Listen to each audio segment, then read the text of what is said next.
I think I really took a lot of the emotional grief and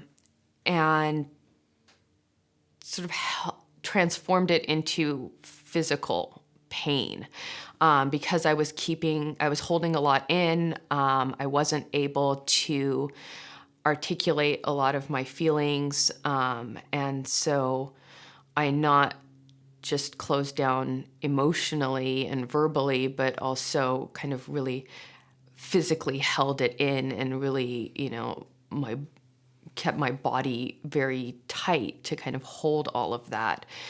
And it was very difficult to sort of physically relax because I couldn't kind of mentally or emotionally relax.